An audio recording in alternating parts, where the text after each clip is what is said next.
지난 시간에 요나서 2장을 우리 함께 살피면서 요나가 하나님의 말씀을 어기고 도망을 치다가 물고기 뱃속에 들어가는 그런 큰 고난을 맞이하게 되었습니다. 그리고 그 물고기 뱃속에서 요나가 지옥 같은 경험을 하면서 하나님 앞에 기도하던 것이 요나서 2장이었어요. 요나서 2장에 등장하는 요나의 기도를 보면서 제가 가졌던 생각이 어쩌면 이런 기도가 있을까 하는 생각이었다 말씀을 드렸어요. 여러분, 요나는 자기 연민에 빠져서 기도합니다. 그래서 자기의 어떤 의의를 드러내기도 하고 또 시편의 유명한 구절들을 끌어와서 아주 문학적인 표현을 써가면서 멋지게 기도합니다. 그런데 그 기도에는 아무런 감동이 없습니다. 여러분, 지금 요나가 하나님 앞에 기도하는 그 환경을 가만히 생각해 보면 여러분, 그 기도의 가장 중심이 되는 내용은 회개여야 마땅합니다. 하나님의 말씀을 어기고 도망을 치다가 지금 그 곤욕을 치르고 있는데 하나님 앞에 정말 그 환경 속에서 기도한다면 가장 먼저 자기 죄를 고백하고 용서를 구하고 하나님의 뜻에 돌이키는 일들이 있어야 하는데 그 기도에 보면 회개하는 부분이 하나도 없습니다. 내가 잘못했다거나 하나님, 내가 하나님 말씀 어기고 도망쳤는데 죄송합니다. 내가 하나님 말씀 다시 내게 주시면 순종하겠습니다. 그런 얘기가 하나도 없습니다. 화려하고 세련되고 거의 시각고 문학적인 그런 어떤 미사여구를 사용한 멋진 기도 같기는 하지만 감동이 하나도 없는 거죠. 그런데 그런 기도임에도 불구하고 하나님이 요나가 기도를 마치자 요나를 물고기를 명하사 니느웨 해변가에 토해내게 하십니다. 그래서 요나가 지금 동으로 800 가시는 하나님의 음성 앞에 서쪽으로 3200km 도망을 쳤는데 사흘 동안 죽을 고생하고 눈 떠보니까 니느웨 해변가요. 그리고 그 요나에게 두 번째 말씀이 임하고 요나가 니느웨로 들어가서 하나님의 말씀대로 하나님의 메시지를 선포하는 내용, 그게 3장입니다. 그런데 여러분, 우리는 요나가 2장에서 회개했으면 좋았을 텐데 전혀 회개하는 모습은 하나도 안 보였다 그랬어요. 여러분, 회개가 뭡니까?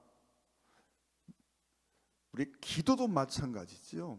기도나 회개라고 하는 부분에서 우리가 생각해 보면 여러분, 고집이 깨지는 것, 내 생각을 버리고 하나님 말씀으로 돌아가는 것, 여러분, 하나님의 부르심에 응답하는 것, 이게 회개입니다. 그런데 요나는 자기 중심적인 생각을 하나도 버리지 않습니다. 자기 연민에 빠져 있고 자기 감정에 사로잡혀 있고, 그래서 하나님 중심으로 바뀐 부분들이 하나도 안 보이는 거죠. 그러니까 요나는 하나님께서 두 번째 요나에게 말씀하시기를 니느웨로 들어가서 말씀을 선포하라 하시니까 요나가 니느웨로 가기는 갑니다.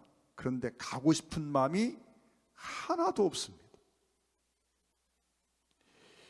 하나님은 니느웨에 있는 그 영혼들이 불쌍합니다. 그 영혼들 때문에 하나님은 애가 타고, 정말 세상적인 인간적인 표현을 쓴다면 정말 애간장이 높고 애가 타서 죽을 지경인데 어떻게 하면 그 영혼들을 구원할 수 있을까? 저들을 멸망으로 빠뜨리지 않고 살려낼 수 있을까? 하나님이 그렇게 정말 애가 달아서 그러시는데, 요나는 이것들이 어떻게 하면 망할 수 있을까? 그 생각하고 있단 말입니다.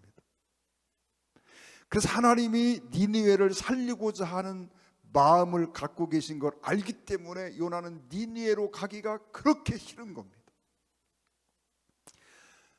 그래서 두 번째 말씀이 임해서 니느웨로 들어갈 때는 그래도 좀 변했으면 좋은데, 요나의 마음은 하나도 변하지 않았습니다.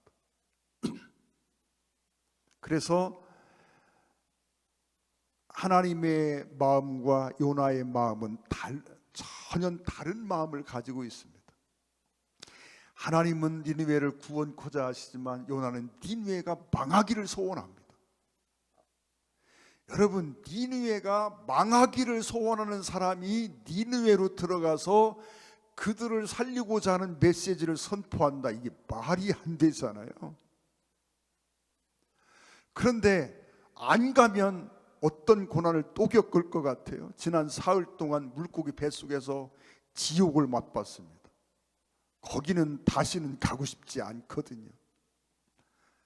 그래서 요나가 할 수 없이 안 가면 그 지경을 또 당할 것 같아. 그걸 또 겪을 수는 없어. 그래서 요나가 어쩔 수 없이 가기 싫은 것을 억지로 마지못해 니느웨로 들어갑니다.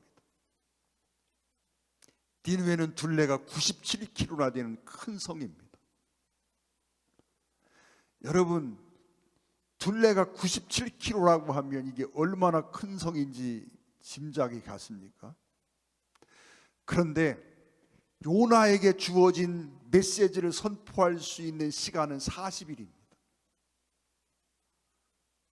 40일의 기회가 있습니다. 니느웨에서 하나님의 말씀을 선포할 수 있는 그 기간이 40일이 주어졌습니다. 그런데 요나는 꼴랑 하루 니느웨로 들어가서 하나님의 말씀을 선포합니다. 여러분, 사흘길이라 그랬습니다. 그냥 지나가도 사흘길. 그런데 거기 가서 니느웨가 망하기를 원하는 요나가 니느웨를 구원하시고자 하는 하나님의 메시지를 하루 동안 선포합니다.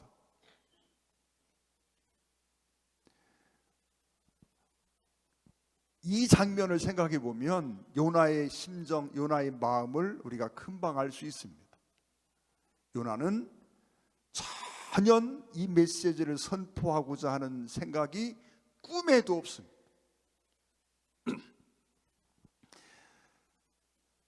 왜 그럴까요? 요나는 고집스럽기 때문에 끝까지 자기 생각을 굽히지 않는 겁니다. 니느웨는 망해야 마땅하다는 거지요. 니느웨는 심판받아야 마땅하다는 겁니다. 그 니느웨를 살리고자 하시는 하나님의 뜻에 절대 동의할 수 없다는 거지요. 여러분, 지극히 자기중심적입니다.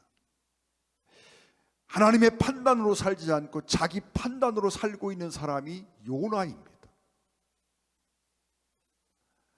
그러한 요나가 니느웨의 말씀을 전하는데 그가 선포한 메시지는 하나밖에 없습니다.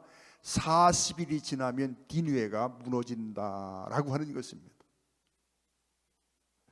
여러분, 당연히 하나님의 메시지를 선포할 때 요나는요, 왜 심판을 당하는지, 그 심판의 내용이 무엇인지, 어떻게 하면 심판을 면할 수 있는지, 이런 얘기들을 다 전해야 할 것 아닙니까? 왜 하나님이 진노하셨는지, 왜 니느웨가 망하게 되었는지, 그 심판의 내용도 전해야, 어떻게 망할 것인지도 전해야 되고, 그러면 사는 길은 없느냐? 너희가 살려면, 이 심판을 면하려면 이렇게 해야 돼 라는 그런 메시지가 있어야 하잖아요. 만약에 어떤 사람이 있습니다. 그가 죄를 짓고 정말 하나님을 모르고 살고 있습니다. 그에게 가서 당신 그 죄 때문에 반드시 지옥 가. 여기 끝이 나면 여러분 그게 전도입니까? 그 죄 가지고 죽으면 지옥 간다는 메시지는 맞습니다. 그러나 복음은 뭡니까? 그 죄 가지고 죽으면 지옥 갈 수밖에 없지만 그 죄의 문제를 해결할 수 있는 유일한 길이 있고, 내 힘과 내 능력으로 안 되지만 하나님께서 당신을 긍휼히 여기시고 사랑하셔서 독생자 예수님을 십자가에 대신 내어주셨다. 당신 죄를 위해서 예수님이 십자가에 대신 못이 박히셨어. 그리고 구원의 메시지가 있어야 하잖아요. 근데 요나는 니느웨로 가서 그런 얘기를 한마디도 안 합니다. 그저 니느웨가 망하라는 얘기밖에 안 합니다. 40일 지나면 니느웨가 무너지리라. 여러분, 40일 동안 그들에게 선포할 수 있는 기회가 주어졌지만 요나는 탈랑 하루밖에 하지 않고 그저 산꼭대기에 올라가 앉아서 4장에 가면 니느웨가 정말 무너지나 안 무너지나 그걸 쳐다보고 있습니다. 그러면서 하나님이 뜻을 돌이키려 하자 요나가 화가 잔뜩 나가지고 하나님 40일을 지나면 니느웨가 무너진다 하셨는데 왜 뜻을 돌이키고 저들을 무너뜨리지 않느냐고 하나님 앞에 막 화를 내고 따지고, 하나님 앞에 그렇게 화내고 따지는 사람 내 본 적이 없는데, 아니 그러고 앉았습니다.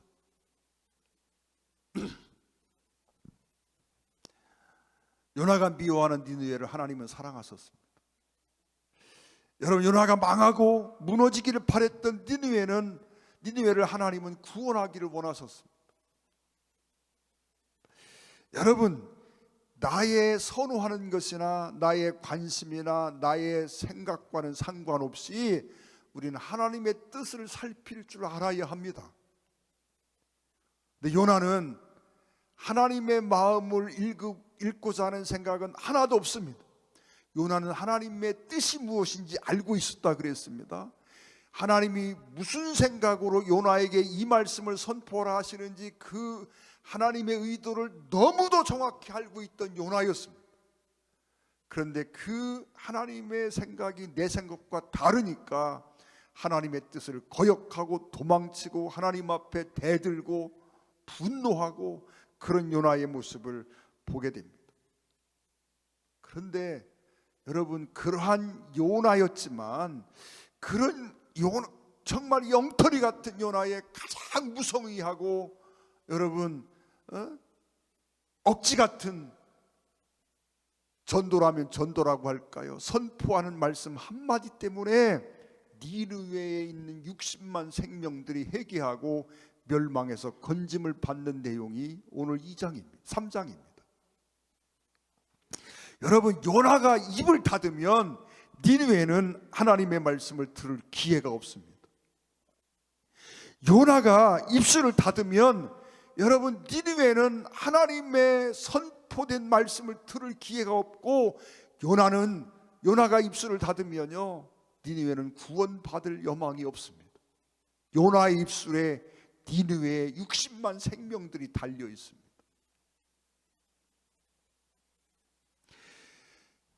여러분, 우리가 한번 생각해 보기를 원합니다. 요나보다 우리가 낫다고 생각하십니까? 요나와 내 입장을 한번 나를 한번 비교하고 생각해 보십시오. 나는 그래도 요나보다는 나서라고 말할 수 있을까요?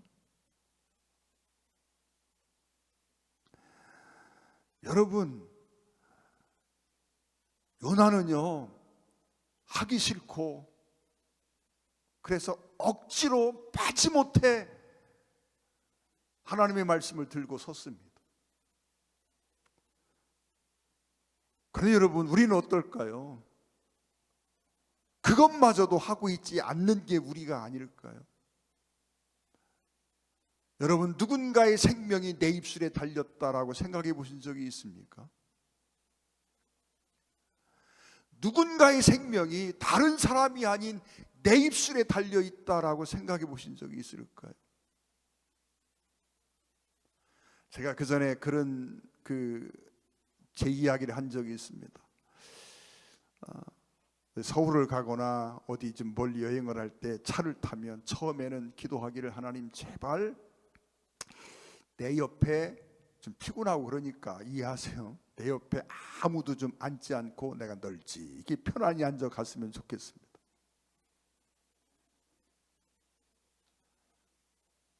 그런 소원을 품었어요.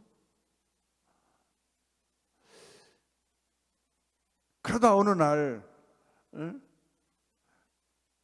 하나님 앞에서 내가 기도하면서 이게 얼마나 이기적이고 잘못된 기도인가를 생각합니다.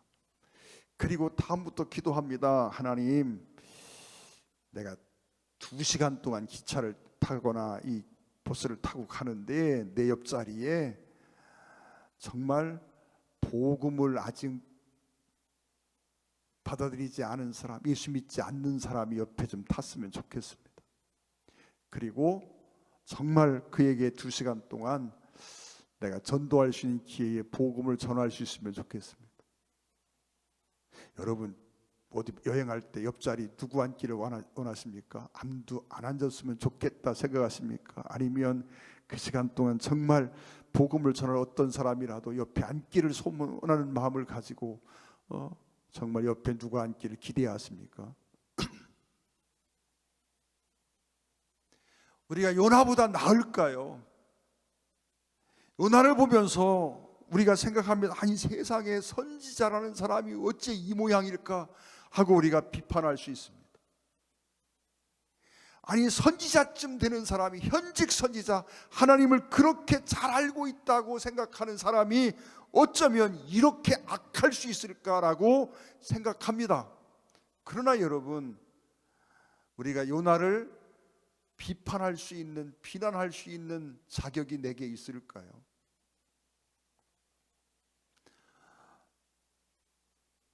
여러분, 우리가 꼭 기억하기로 합니다. 어떤 영혼이요, 그 영혼의 구원이 내 입술에 달려있다라고 하는 사실을 우리가 생각하기를 원합니다. 어쩌면 여러분의 자녀가, 여러분의 가족이, 여러분의 직장 동료가 그의 구원이, 그의 생명이 지옥 가고 천당 가고 그 기로에 있을 때 그 영혼의 구원이 내 입술에 달려있다, 그 영혼의 구원이 내 책임이다 라고 생각하기를 원합니다. 내가 입을 닫으면 또 다른 누군가가 그에게 복음을 전하겠지. 여러분, 그 생각을 하는 순간 우리는 요나만 못한 사람이 돼버립니다.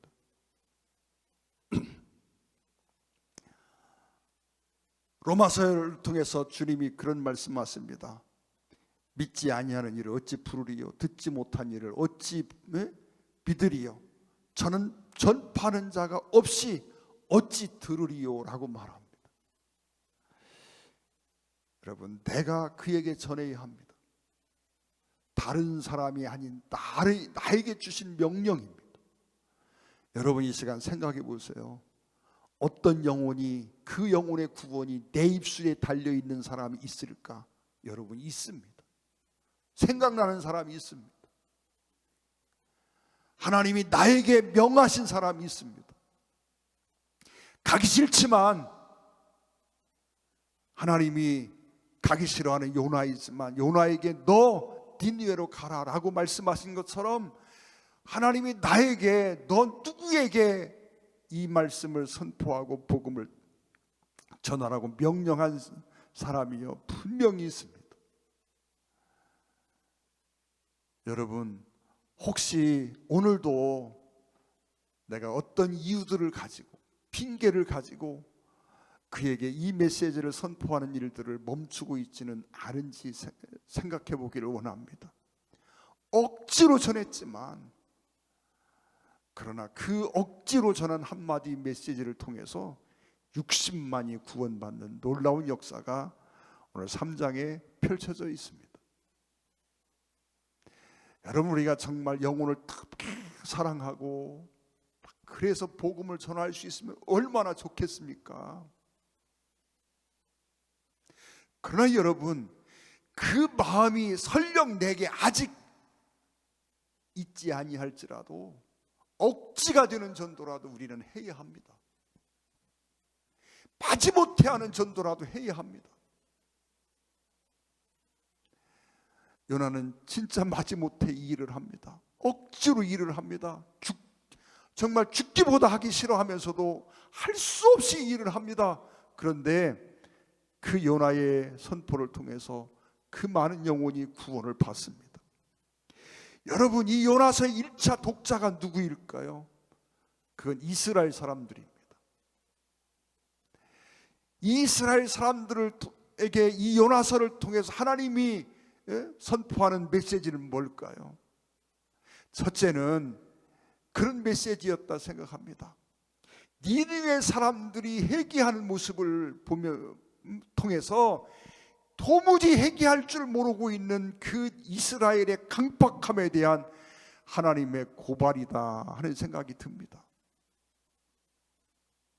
여로보암 2세 당시 그때 그 시절이 얼마나 악독한 시절이었는지는 아모스서, 호세아서를 보면 우리가 알 수 있습니다. 동시대의 선지자거든요. 그 큰 죄악 가운데 정말 회개할 줄 모르고 교만에 빠져 있는 그들을 향한 하나님의 메시지가 있다라고 생각하고요. 또 하나는 이스라엘 백성들이 가지고 있는 잘못된 신앙에 대해서 하나님이 깨우쳐 주시고 있다 생각하는데요. 여러분, 이스라엘 사람들은 우리만의 하나님이기를 원했습니다. 그리고 이스라엘만의 하나님을 늘 생각합니다. 그런데 하나님은 말씀합니다. 나는 너희만의 하나님이 아니야. 나는 이 땅에 있는 모든 영혼들을 사랑하고 그 모든 사람들의 하나님이기를 원한다. 나는 니느웨의 구원에도 관심이 있고 뿐만 아니라 온 세상의 모든 사람의 구원에 관심이 있고 그들의 구원을 위해서 지금도 애쓰고 일하는 하나님이라고 하는 선포이기도 합니다. 여러분, 니느웨 사람들은 요나의 선포된 메시지를 듣고 그들이 회개를 합니다. 여러분, 사흘길이 되는 그 큰 성읍에서 겨우 하룻길을 다니면서 억지로 선포한 메시지지만 그 메시지를 듣고 여러분, 그 니느웨의 60만에 가까운 많은 사람들이 회개하는 일에 동참을 합니다. 철저하게 그들은 회개합니다. 금식하며 정말 하나님 앞에서 자기들의 죄를 고백하고 더 나아가서 어떤 회개를 합니까? 그들은 그런 말을 합니다. 8절에 보면 사람이든지 짐승이든지 다 굵은 베옷을 입을 것이요 힘써 하나님께 부르짖을 것이며 각기 악한 길과 손으로 행한 강포에서 떠날 것이라. 여러분, 그들은 자기들의 잘못을 정확하게 고백하고 이러한 강포에서, 이 잘못된 행위에서 떠나기를 결정합니다. 그래서 니느웨에 온 사람들이 죄에서 돌이킵니다.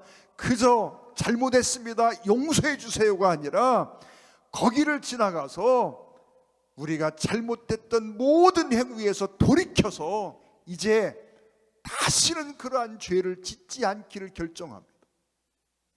이런 회개가 이루어집니다. 여러분, 이 모습을 보면서 생각합니다. 우리가 전도할 때 내가 복음을 전하면 저 사람이 구원받을 수 있다라고 하는 확신이 있으면 전도하지 않을 사람이 누가 있겠습니까? 분명히 할 겁니다. 근데 그 믿음이 부족하니까 우리가 전도하기가 어렵고 전도를 하기를 싫어하고 머뭇거리는 이유가 되지 않겠습니까? 그러나 여러분, 하나님의 성령이 역사하시면 내가 억지로 한 전도를 할지라도 하나님이 그 영혼을 구원하는 역사로 나타날 줄로 믿습니다. 그래서 여러분, 내 마음이 동하지 않아도 우리는 정말 억지가 되는 전도로 할지라도 하나님이 내게 분명히 주신 전도의 대상자가 있습니다. 여러분, 내가 굳이 찾으려 하지 않아도 그저 생각만 해도 금방 떠오르는 대상들이 분명히 있습니다. 여러분 꾸준히 그들에게 복음을 전할 수 있기를 주의 이름으로 부탁을 드립니다. 안 될 것 같아도 여러분 니느웨 사람들이 회개할 것 같습니까? 그렇게 그렇게 전혀 그리 보이지 않는 악한 사람들이 아니었습니까? 그럼에도 그들이 회개하고 돌이키는 역사가 있었습니다. 여러분 아무리 새심줄처럼 즐겨 보이고 도무지 회개할 것 같지 않아도요, 어느 순간 하나님의 말씀 앞에 꼬꾸라지고 돌아오는 역사가 분명히 있다는 사실을 기억하고 기도하며 전도하기를 주의 이름으로 부탁을 드립니다. 한 가지만 말씀드리고 마치겠습니다. 제가 아는 어떤 사람이요, 부산에 사는 사람이 있어요.